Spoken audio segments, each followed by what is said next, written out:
ॐ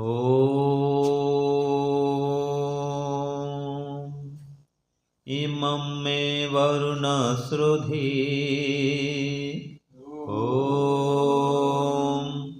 इमं मे वरुणश्रुधी हवमद्या च मृळया त्वामवश्युराचके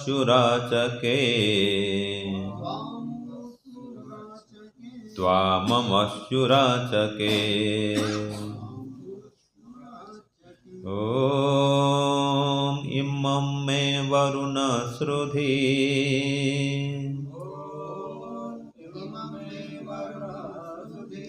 हवमद्या च मृळया त्वामवश्युराचके त्वामवश्युराचके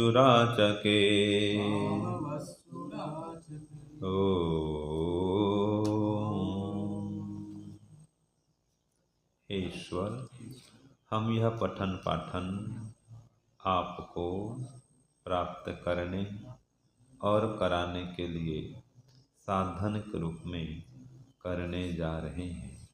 इस कर्म को और इसके कर्म फल को भी आपको अर्पित करते हैं। ओम शांति शांति शांति। सबको सादर नमस्ते जी। आज का जो मंत्र है भक्ति भावना से ओतप्रोत मंत्र है। इसमें एक भक्त की पुकार है, कातर भाव से, श्रद्धा भाव से परिपूर्ण होकर के वो ईश्वर को पुकारता है। क्या पुकारता है कि इदम में वरुण श्रुधि, कि हे वरुण परमात्मा, मेरी इस पुकार को, हवम माने पुकार, इमम में वरुण श्रुधि हवम, कि मेरी पुकार को आज ही सुन लो, अद्य, ठीक है, और अद्य आज ही मुझे मृळया सुखी कर दो, कि मेरी पुकार को, मेरी प्रार्थना को आज ही सुन करके आज ही मुझे सुखी कर दो। त्वाम अवस्युहु, मैं आपके शरण में आया हुआ हूँ और आचके आपसे ये प्रार्थना कर रहा हूँ। क्या प्रार्थना कर रहा हूँ कि आप मेरी पुकार को सुन लीजिए और मुझे सुखी कर दीजिए। ठीक है जी। तो देखो ये हवम शब्द बार बार आ रहा है और मृळया शब्द बार बार आ रहा है। इसके पहले भी हमने पढ़ा था ना, ये ते पवित्र मूर्मयो अभिक्षरन्ति धारया तेभिर्न सोम मृळया। वहाँ भी आया था कि परमात्मा हमको सुखी कर दो। और एक मंत्र वहाँ आया था, कौन सा था वो, अपाम मध्यतस्थिवांसम तृष्णा अविदज्जरितारम मृळासुक्षत्र मृळया मृळासुक्षत्र मृळया। पढ़े थे ना, ये बार बार शब्द आ रहे, मृळया हमें सुखी कर दो। एक मंत्र और था, कृत्वा समह दीनता प्रतीपम जगमासुचे मृळासुक्षत्र मृळया मृळासुक्षत्र मृळया। ये याद होना चाहिए, कहाँ कहाँ शब्द आ रहा है, मृळया मृळया मृळया, है ना। तो हे परमात्मा, आप मृळा सुख स्वरूप हैं और हमें भी सुखी कर दीजिए, ये प्रमाण मिलता है। और हवम शब्द बात है बार बार, हवम तेसाम पाही श्रुधि हवम, है ना। और सोमरारंधिनो हृदि गावो न यवशे स्वा मर्य इव स्व ओके मर्य इव स्व ओके। तो वहाँ पर भी सोम परमात्मा प्रार्थना है कि हे सोम परमात्मा, जैसे गायें घास में रमण करती हैं, ऐसे आप हमारे हृदय में रमण करिए। और सोमर्घिर्भिष्ट्वा वयम वर्धयामो वचोमिदः तेषां सुमृळिको, हाँ फिर देखो, सुमृळिको न आविश, सुमृळिको न आविश, वहाँ भी सुमृळिको आया। तो हम बार बार सुन रहे हैं कि परमात्मा आपको मृळया सुखी कर दो, सुमिल को सुंदर भाव से सुखी कर दो। और तेसाम पाहि श्रुधि हवम, ये कौन सा मंत्र है? तेसाम पाहि श्रुधि हवम, तेसाम पाहि श्रुधि हवम, अग्निर्होता कविक्रतुः सत्यश्चित्र स्रवस्तमः, देवो देवेभिरागमात्, देवो देवेभिरागमात्। ये है कि परमात्मा दिव्य गुण साथ में हमारे अंदर प्रविष्ट हो जाए। ये आपको बार बार पुकार रहे हैं, है ना। और एक पुकार के लिए आता है हवम शब्द, देखो एक मंत्र हो रहा था कि आघागमद्यदि स्रवत सहस्रिणी भी ऊति भी वाजे भी रूपनो हवम, वाजे भी रूपनो हवम। वहाँ भी हवम शब्द आया कि हवम और मृळय ये शब्द बार बार आ रहा है ना। तो मतलब परमात्मा हमारी पुकार को सुनते हैं और सुन करके हमें सुखी करते हैं। ये कई मंत्र में आ चुका है, एक मंत्र नहीं। इसके पहले पढ़े थे अग्ने त्वाम कामया गिरा, कि परमात्मा आपको वाणी से पुकार रहे हैं, आपको प्राप्त करना चाहते हैं। तो देखो जब तक परमात्मा को प्राप्त करना चाहेंगे नहीं, वो कैसे प्राप्त होगा जी? ठीक है, इच्छा, पहले इच्छा करनी पड़ती है। इच्छा करने से भगवान प्रकट होते हैं। हाँ जी, क्या कहा मैंने? इच्छा करने से भगवान प्रकट होते हैं। इच्छा ही नहीं करेंगे तो कैसे प्रकट होंगे? जब आपकी इच्छा ही नहीं है तो क्यों प्रकट होंगे भाई? क्यों आपको अपने गोद में लेंगे? क्यों अपना अमृत रूपी दूध पिलाएंगे? एक माँ भी तो ऐसे ही करती है। जब तक बेटा खेलते रहता है, खिलौना में, हाथी में, घोड़े में खेल रहा है। देखना कई बार बच्चे, ये 4, 5, 7 साल के बच्चे होते हैं ना, वो बालू में घर बनाते हैं। देखा आपने? हाँ, बनाए भी होंगे। मंदिर बनाएंगे, घर बनाएंगे, ठीक है। अब जब तक वो खेल रहे हैं, माँ क्या समझती है? इनको भूख नहीं लगी अभी, ये खेल रहे हैं। अब माँ अपने काम में लगी रहती है। जब वो भूख से पीड़ित होते हैं तब फिर खेलना छोड़ देते हैं। भूख लगती है तो भाई माँ जल्दी भोजन दो, भोजन दो, भोजन दो। उस समय उनको कभी जा बेटा खेल दे, और नहीं खेलने वाला वो, है कि नहीं? खिलौना दो, अब नहीं खेलने वाला। क्यों? भूख लग गई उसको। तो माँ समझ जाती है कि अब इसको भूख लग गई, जल्दी भोजन कराती है। और छोटा बच्चा है, दूध पिलाती है। उसको भूख लग जाए, रो रहा है वो। अब उसको पिताजी, चाचा जी, जो भी हैं, दादाजी, जितना घुमाना चाहे, चलो घुमाओ जाओ बेटा, चलो ये लो, ये लो, ये लो। अब वो कुछ लेगा नहीं, मानेगा नहीं, सुनेगा नहीं। वो तो बस माँ के आंचल में जाना चाहता है, माँ का दूध पीना चाहता है। तो माँ समझ जाती है कि हाँ भाई इसको छोड़ो, मुझे दो। और बस अब अपने गोद में लेती है, अपना दूध पिलाती है। तो ऐसे ईश्वर भी हमको देख रहा है, समझ रहा है। ये तो अभी संसार में खेल रहे हैं, ठीक है जी। और ये तो मुझको पुकारते नहीं, मुझे चाहते नहीं, तो मैं क्यों अपना अमृत रूपी दूध पिलाऊं? हाँ जी। हाँ, वाय वाय दर्शते में सोमा अलंकृता तेषाम पाहि श्रुधिवम, ये है। अभी आएगा आगे, अभी आया नहीं मंत्र। तो उसमें ही है कि हे परमात्मा, हम आपके लिए अपने तन मन धन सबको और समर्पित कर रहे हैं।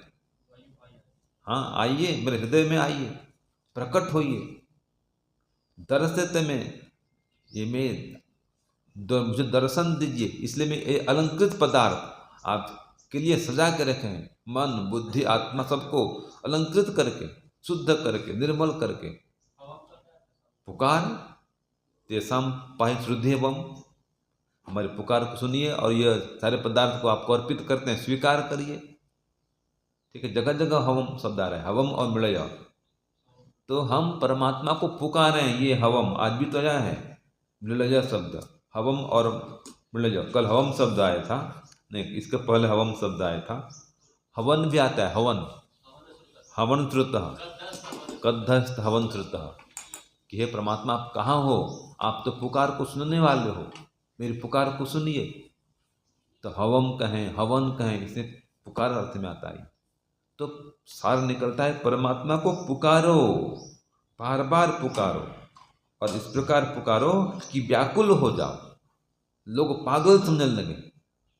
स्वामी सत्यपति जी को एक समय ऐसा आया था कि वो बोलते ये पागल हो गया है। एक टावल में घूमते थे, खाना पीना का होश नहीं, किसी से बातचीत नहीं, कहीं जाना आना नहीं, कुछ नहीं, बस जो भोजन मिल गया तो मिल गया, घर वाले दे दिए, फिर घर वाले बोले नहीं अब नहीं देंगे भोजन आपको, कुछ काम करते नहीं, तो ठीक है मत दो। हाँ, तो ऐसे भगवान की भक्ति में पागल होना पड़ेगा। देखो मेरी माता जी पहले कहती थी, मुझे आज तक याद है, वो अपनी भाषा में कहती थी कि जगत कहे भगत पागल और भगत कहे जगत पागल, ये बनना ही पड़ेगा। आपको लोग पागल समझेंगे कि सब घर द्वार छोड़ दिया, ये है क्या, कुछ नहीं करता, दिन भर मौन करता है, ध्यान करता है, कुछ काम नहीं करता है, निठल्ला है, पता नहीं क्या क्या कहेंगे लोग, पागल हो गया है। ठीक है, और भगत क्या करता है, ये दुनिया वाले पागल हैं, कहाँ रमे हुए हैं, जो लेके जाएंगे नहीं उसके ही संग्रह में लगे हुए हैं। तो दुनिया वालों को भगत पागल कहता है और भगत को दुनिया वाले पागल कहते हैं। तो पागल तो होना पड़ेगा भगवान की भक्ति में, लोग पागल कहीं चलेगा, जब तक उसके प्रति पागल नहीं होंगे वो मिलने वाला नहीं। ठीक है जी, तो पुकारो उसको, उसको चाहो पहले, और उसको पुकारो, प्रार्थना करो, बार बार प्रार्थना करो, तो परमात्मा निश्चित रूप से सुनने वाला है। तो देखिए कि हे परमपिता परमात्मा, मुझे आपकी लाज बचानी होगी। ये कितना अच्छा भाष्य है, मैं आपको बार बार पुकार रहा हूँ, मेरी पुकार को सुननी होगी। तो वो सुन तो रहा है, बस अपने में कुछ पात्रता में कमी है, उस पात्रता को पूरा करो। तो एक पहले मैं इसका ये लिखा था, देखो एक पंक्ति लिखता हूँ ना मैं, आप सुखों के धाम हो सकल जग के नाथ, दया करो इस दीन पर, रख लो अपने साथ प्रभु जी, रख लो अपने साथ। तो पुकारो इसे, मुझे अपने साथ रखिए, वो जरूर रखेंगे। हम ही तो उसको भूल जाते हैं, तो उसके साथ हम खुद नहीं रहते हैं, उसके साथ को हम खुद छोड़ देते हैं। तो उसको याद करो, उसका जप बढ़ाओ, ध्यान बढ़ाओ। बिना जब ध्यान के कोई उसे पा नहीं सका है, बिना मौन के समाधि लगने वाली नहीं है, उसकी अनुभूति होने वाली नहीं है। आप कितना ही पढ़ लो, पढ़ना तो खाली साधन मात्र है, उससे आगे भी चलो। पढ़ना तो स्टेप है भाई, स्टेप है, ज्ञान प्राप्त करना उसके विषय में।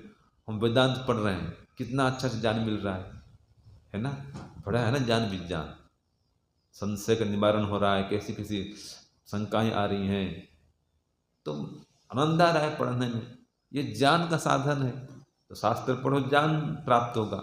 अब ज्ञान प्राप्त करके उसको प्रयोग करो, है कि नहीं है? खाली ज्ञान ही प्राप्त करते रहोगे या ज्ञान प्राप्त कराते रहोगे, यह अधूरा काम है। पढ़ना और पढ़ाना ये अधूरा काम है।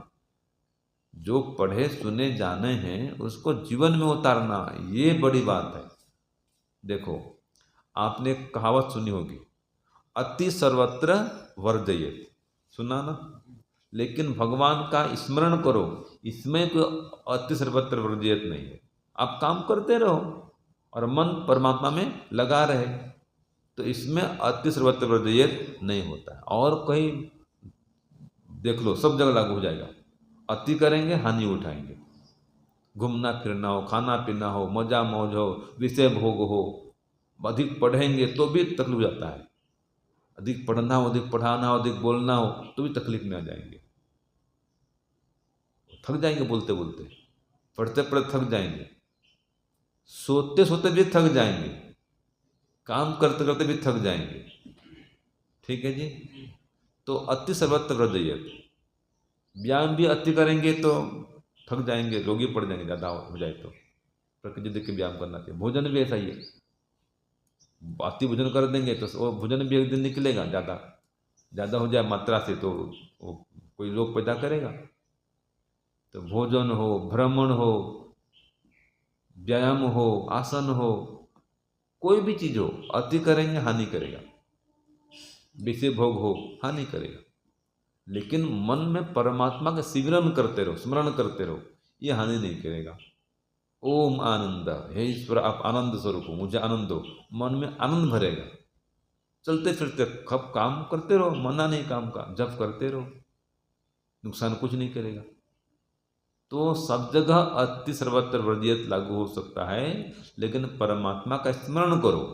हाँ, अधिक देर तक बैठ नहीं सकते, थक जाएंगे, ये बात भी ठीक है, तो चलते फिरते करो, कुछ देर बैठ जाओ, कुछ देर चलते फिरते करो, कुछ देर लेट जाओ, लेट के भी करो, लेकिन मन में उसका स्मरण करते रहो। ये अति सर्वत्र वर्जियत नहीं होगा। हाँ, जब पढ़ाना है पढ़ाएंगे, काम भी करेंगे, लेकिन काम करते हुए भी स्मृति रखे रहो। जैसे कि देखो, आपको ईश्वर के स्मरण करने का एक उपाय बताऊं, दिन भर कैसे उसकी स्मृति रह सकती है। हाँ जी, समझ रहे हैं ना। उदाहरण के लिए, अब ये दिन है, सूरज निकला हुआ है, ठीक है, प्रकाश फैला हुआ है सूर्य का, तो ये दिन है कि रात है? दिन है। अब आप बार बार ये दिन है दिन है दिन है ऐसे बोलते रहते हैं क्या?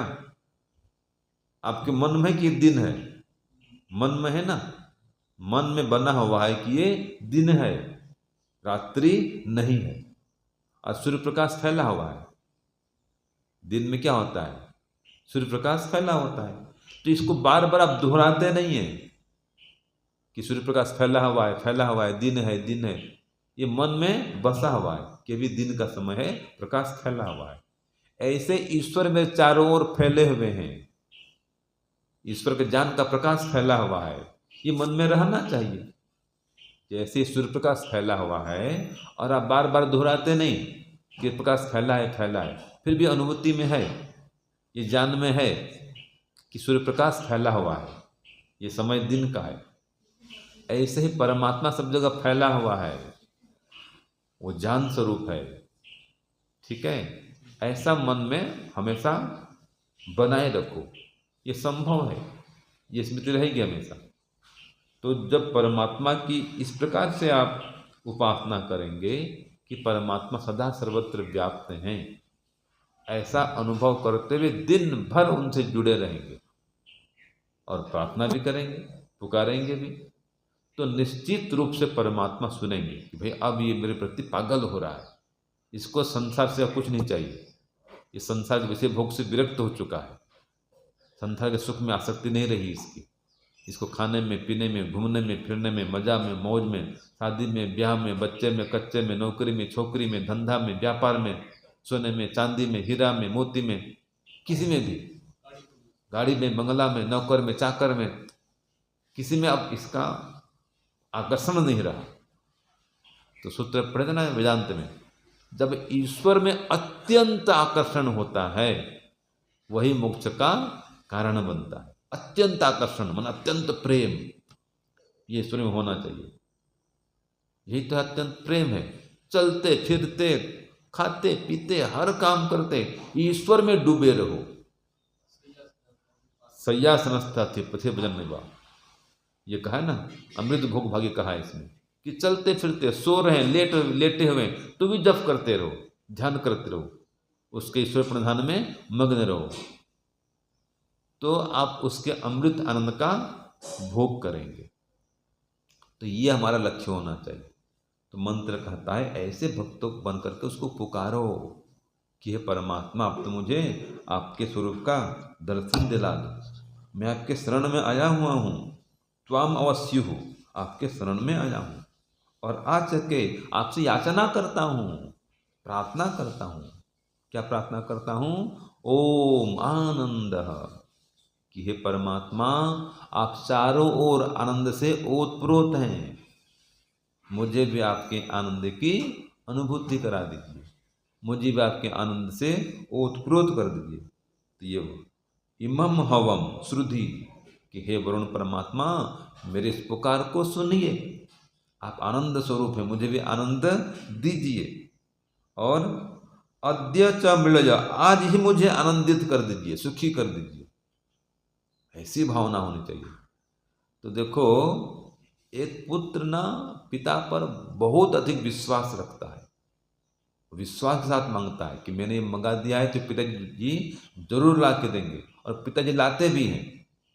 जैसे कि पिताजी का नगर जा रहे हैं और बेटा दौड़ पड़ा और बोलता है कि पिताजी आप आते समय ये चॉकलेट ले आना मेरे लिए, ये मिठाई ले आना, ये लड्डू ले आना।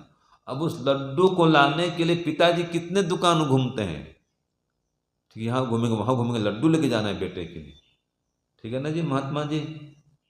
तो पिता कितना ध्यान रखता है पुत्र का, और पुत्र पर प्रेम भी रखता है, और पुत्र भी आश्वस्त है कि हाँ जो मैं मंगाया हूँ पिताजी ला के जरूर देंगे, और पिता ला के देते भी हैं। तो ऐसे आप आश्वस्त होकर उसको पुकारो, प्रार्थना करो, जो चाहोगे परमात्मा जरूर देंगे, बस उसके प्रति समर्पित हो जाओ। ये संसार में रमण करना छोड़ दो, उसकी भक्ति में रमण करो, वो शक्ति देंगे, ज्ञान देंगे, बल देंगे और आनंद देंगे। तो परमात्मा को पुकारो, वो पुकार को जरूर सुनने वाले हैं, ठीक है। अब देखो, उनकी कामना करो। तो हमने कहा था षड संपत्ति का संग्रह करो, कल पाठ में आया था ना, अगर उसको पाना हो तो षड संपत्ति का संग्रह करो, ठीक है जी। सम, दम, तितिक्षा, उपरति, श्रद्धा और समाधान, इससे युक्त हो जाओ। और जो संसार के पदार्थों के संग्रह में लगे हुए हैं, इससे उपरत हो, विरत हो, विरक्ति उत्पन्न करो संसार से। तो मन का समन करके, सम माने मन का समन, और दम माने इंद्रियों का दमन करके, तितिक्षा माने तपस्या करते हुए, उपरत माने दुष्ट संग से पृथक होते हुए, उपरत होते हुए श्रद्धा पूर्वक आप समाधि को प्राप्त करो, उसकी अनुभूति होगी, ठीक है। लेकिन जो संसार में आप भ्रमण कर रहे हैं, संसार के पदार्थों में ही आसक्त हो गए, इसको छोड़ना पड़ेगा, यही वैराग्य है। जब तक आकर्षण खत्म नहीं होगा आपका मोक्ष नहीं होगा। ये उसमें तो पढ़े थे ना कि संसार में अगर आकर्षण है तो क्या होता है, उससे बंधन होता है, ये पढ़ा आपने। और ईश्वर में आकर्षण है तो मोक्ष होता है। तो बस आप उस परमात्मा के दिए हुए समय का सदुपयोग करो, एक एक श्वास का हिसाब करो। मैं कहता हूं ना बार बार, श्वास श्वास में ओम जपो, वृथा श्वास मत खोय, क्या जाने इस यह श्वास ही अंत समय का होयो भक्तों, अंत समय का होय। तो एक एक दिन का हिसाब रखो भाई, ठीक है। दिन बीत रहा है, समय गुजर रहा है, और हम हैं कि समय को बर्बाद कर रहे हैं, ऐसे फेंक रहे हैं। जैसे कि एक किसान था, एक अंतिम दृष्टांत दूं फिर विराम देंगे, कि हम कैसे ईश्वर से दूर जा रहे हैं, कैसे समय को बर्बाद कर रहे हैं। एक दृष्टांत में आप समझेंगे। एक किसान था, तो वो खेत में रखवाली करता था, जब फसल होता है तो रखवाली करते हैं ना, और खेत में एक मचान भी बनाते हैं, मचान, ऊंचा सा मचान बनाते हैं, और सीढ़ी भी बनाते हैं चढ़ने का। तो ऐसे मचान बना करके वो दिन भर वहाँ रुकता था, रात को भी वहाँ सोता था वो, जब तक फसल कट न जाए। भाई 1 मास 2 मास में रहना है तो रहता था। और पत्नी भोजन हो जाती थी जा करके घर से, और कभी कोई बेटा भी साथ देता था, 7-8 साल का बेटा था। तो वो क्या सोचता है किसान, भाई ये पशु आते हैं, जानवर आते हैं, और पक्षियाँ फसल को नष्ट कर रहे हैं। गुलेर लेता है, गुलेर, गुलेल बोलते हैं ना, गुलेल, गुलेर बोलते हैं, गुलेल बोलते हैं। तो सोचता भी गुलेल तो ले आया, अब इसके लिए गोल गोल पत्थर चाहिए। हमारे संतोष जी चयन करते हैं, क्यों जी, गोल गोल पत्थर लाते हैं ना भाई, पत्थर लाएंगे, कोई आंवला भी ले लेंगे, कोई और फूल ले लेंगे, जो उनको मिल जाता है अनुकूल, चलो रखो, बंदर भगाना है। तो ऐसे वो पास में पहाड़ था, चल पड़ा उधर, इधर पहाड़ इधर नदी, बीच में खेत था। ठीक है, तो पहाड़ के रुक गया, कुछ सुंदर सुंदर गोल गोल पत्थर लेके आऊँ जिससे कि मैं ये पशु पक्षी को भगा सकूं। गया और देखा भाई अच्छे पत्थर हैं, एकदम चिकने चिकने गोल गोल पत्थर है, ये ठीक है गुजर के लायक। तो ले आया, थोला भर के 50-60 पत्थर होंगे, लेके आया, आ गया। बस वही काम था, जब भी कोई पशु आए, कोई पक्षी दिखे, बस उसको मुड़ाओ पत्थर मार करके। अब पास में नदी है तो पत्थर जाते थे नदी में, अब पक्षी भी भागते थे, पशु भागते थे, और ऐसे करके वो बड़े आनंद से रहता था। हाँ, पशु भाग रहे हैं, बढ़िया सुविधा है। तो एक बार पत्नी आई, साथ में बेटा आ गया, देखा कि पिताजी के मचान में एक पत्थर रखा हुआ है। ठीक है जी, सुंदर पत्थर, अच्छा लगा उसको, वो खुदा कि ले जाऊँ घर में खेलूँगा। अब सारे पत्थर उसने क्या किए थे, फेंक दिए थे, एक पत्थर बचा था जी। अब ले गया घर में, अब माँ देखती है, ये पत्थर कहाँ चला जाए, ये तो बहुमूल्य पत्थर लगता है, पिताजी के मचान में था, वहाँ से लेके आया हूँ, ला मुझे दे। अब उसको ले जाती, माँ बुद्धिमती थी, ले गई जौहरी पास में, तो ये मूल्य कितना होगा इस पत्थर का। उन्होंने कहा ये तो बहुत मूल्यवान पत्थर है, इसके तो कई हजार होंगे। और जौहरी पास गया, हाँ हाँ बहुत मूल्यवान है और अधिक मूल्य है इसका।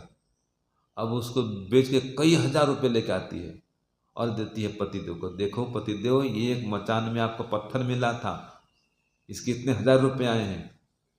अब वो सिर को पकड़ता है। क्यों सिर पकड़ता है जी प्रविंद्र जी? बाकी फेंक दिए। अब एक पत्थर से हजारों रुपये मिल गए, और कितने पत्थर पानी में बहा दिए इसने, अब पछताता है। तो ऐसे हम भी क्या कर रहे हैं, समय रूपी ये क्या बोल रहे हैं, अमूल्य रत्न को ऐसा हम फेंक रहे हैं, दिन और रात को ऐसे उड़ा रहे हैं। ठीक है ना, फेंक रहे हैं, समझ बर्बाद कर रहे हैं, समय के मूल्य को नहीं समझ रहे हैं। सुबह होती है, शाम होती है, यूं ही जिंदगी तमाम होती है, बस यही हो रहा है। हाँ जी संतोष जी, कल सुबह से पढ़े थे ना, दिन भर बीत गया, रात्रि हुई सो गए, सुबह हो गया, फिर दिन भर से बीत जाएगा, फिर रात्रि होगी, फिर दिन आ जाएगा, ये क्रम तो चल रहा है, और क्या, ये चलता रहेगा। तो जब तक आपका नाम ध्यान नहीं बढ़ेगा, जप नहीं बढ़ेगा, आपको परमात्मा से विशेष लाभ नहीं होगा, उसकी प्राप्ति तो होगी ही नहीं। बिना जब ध्यान के कोई उसको प्राप्त नहीं कर सका है। इसलिए जब ध्यान बढ़ाओ, परमात्मा को बार बार पुकारो। मंत्र का है कि हे परमात्मा मेरी पुकार को सुनिए, वो सुनने को तैयार है, हम पुकारते नहीं, हमारी ये कमी है। तो उसको पुकारें, बार बार पुकारें, दिन भर पुकारें, वो कभी उसका जो है ना फोन इंगेज नहीं आएगा। हाँ, जब भी पुकारो, हाँ बेटा बोल, क्या बोलता है, क्या मांगता है मांग, हमेशा सुनने को तैयार है। स्विच ऑफ नहीं होता उसका कभी, हाँ बिजी भी नहीं होता। इतने लोग, जितने लोग पुकारे कभी बिजी नहीं होता उसका, हर समय उसका टावर भी सब जगह पकड़ता है, आउट ऑफ कवरेज एरिया नहीं होता, सब जगह सुनने को तैयार है, बस आप पुकारो उसको। ये आज के मंत्र का सार है। ओम शांति, ओम शम, सबको सादर नमस्ते जी।